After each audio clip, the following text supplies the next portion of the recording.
Hello, this is Japan, and we have our end of the year tier list, end of everything for WWE here. There's so much stuff going on, so I figured we're just gonna review a bunch of stuff and discuss what a wonderful year this has been. So let's start off with right now, like signings. We WWE signed a bunch of people this year, and a lot of them were major news. So I think we're just gonna go into them and do it. I didn't make this tier list, so I believe this is everybody. Um, I guess I'll just have to think about it as I go around. That's the only problem. But yeah, let's just jump right into it.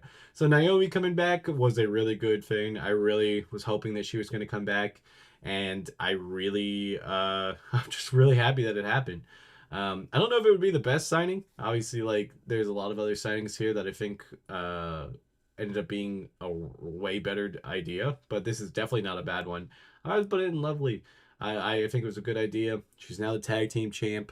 I think the storyline she's gonna have with Bianca and probably the betrayal that she's the one that attacked Jade Cargill, I think would be very, very good. So I'm excited for it. So I think it's a really good signing. She's back. Next up is Andrade. Honestly, like his matches with Carmelo Hayes has easily could put him into like the best category.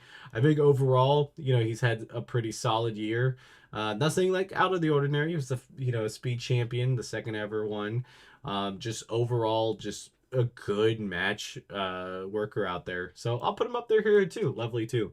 I mean, it's one of those signings that I didn't really know much about it. Like, I never really knew Andrade in NXT Black and Gold, so it wasn't anything too crazy. But I was really happy for it to happen because I also like it when I know if my partner was a wrestler and I was a wrestler, I would want to be on the same promotion, same thing, because then it would be a lot more time together. So I'm kind of glad that he gets to go. Obviously, Charlotte's hurt, but like at some point, hopefully, it'll make their lives a little bit easier.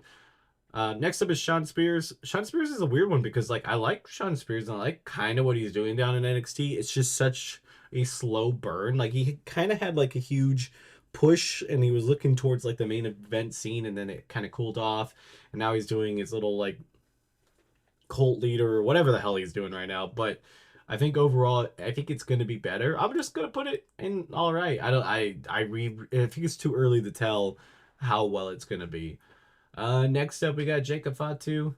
The thing is, like with this best category, it sounds like it should only be one, but I can already tell you that I'm kind of a little too high on this year for signings, so I'm gonna probably have way more up at the top or like more than the one. So let's just start that off with Jacob Fatu. Obviously, him being in the Bloodline storyline is gonna pretty much solidify him for his like first year of being like one of the best out there. But man, has everything else just been really good. His wrestling, his work in and outside of the ring. He hasn't even had to really talk, but that. And he's one of the biggest memes of the year, the I Love You Solo meme. Like, come on, man. Like, this is kind of just a crazy, crazy thing that they've done. And he's gone out there and just been amazing for a Rookie of the Year thing, winning, tag team gold, which is pretty good for your Rookie of the Year.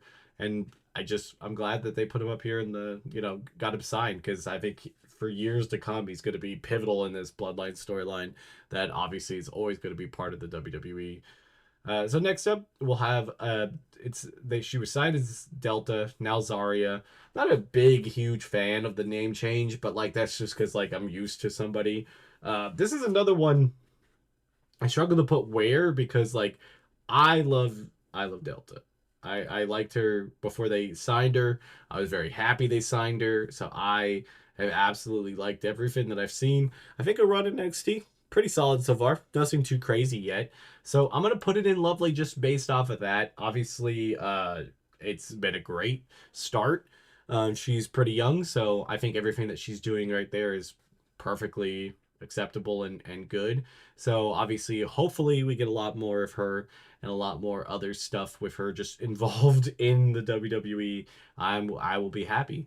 Hopefully, the North American title is the very next thing that she goes after, and I'd be fine with that, taking out Fallon Henley. So, hey, here's to hoping.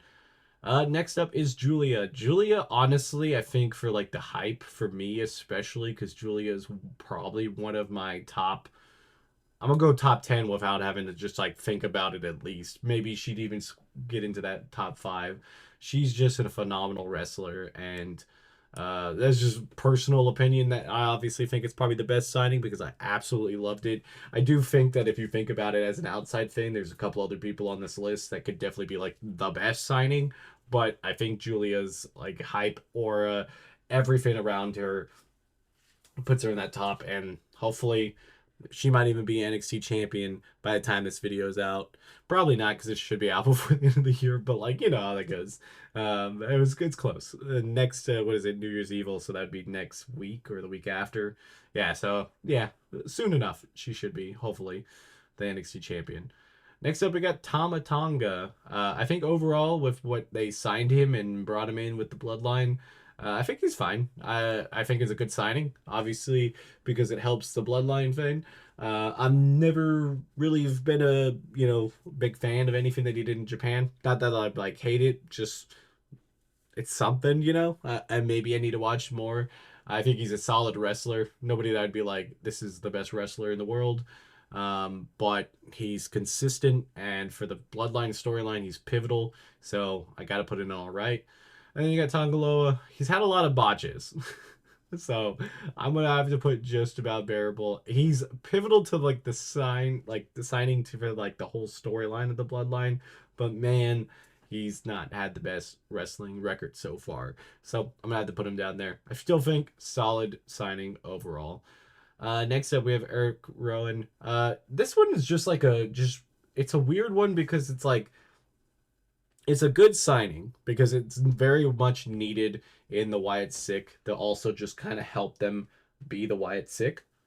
But it's one of those signings that like honestly it's gonna just kind of be there obviously because it's just like he's just kind of a side person in a giant faction, so he's never gonna have like too much on him, but he's just gonna go out there and do his job, which is just kind of crazy that how a lot of wrestlers are like that. Like I really wish somebody could do a percentage on like all the wrestlers in like this is even just do WWE to make it easy on like a 10-year period of like how many people we have going in and out and all of that, how many people actually hover around the main event, because it's probably just a handful of people because that doesn't change a lot of the times. Obviously some years are bigger than others and injuries help different things change, but it's kind of like that. Eric Rowan probably won't be around that. Wyatt Sick probably won't be around any titles, but he will be pivotal to that storyline. So I'm gonna put him in all right because it's a good signing. Just not anything that had to happen to make WWE better. Next up is Ethan Page. I think he's in that pivotal spot right now to see where he goes. He's had a good NXT run so far. Obviously winning the championship, just kind of being a good heel out there. But I think I really want to see in the future. Obviously, we have a lot of time. What he does when he goes up to the main roster, because it's like I don't know how well it works uh, up there. If he doesn't have a good rivalry or good storytelling or any of that type of stuff. And I think he only kind of really works as a heel no matter what. So it's not bad. I'm gonna put it in lovely signing. I think it's a good signing. I think it really is. Next up, we got Stephanie. Now, I will be completely honest with you on the Stephanie bandwagon thing. Like, I am one of those bandwagoners because I only started.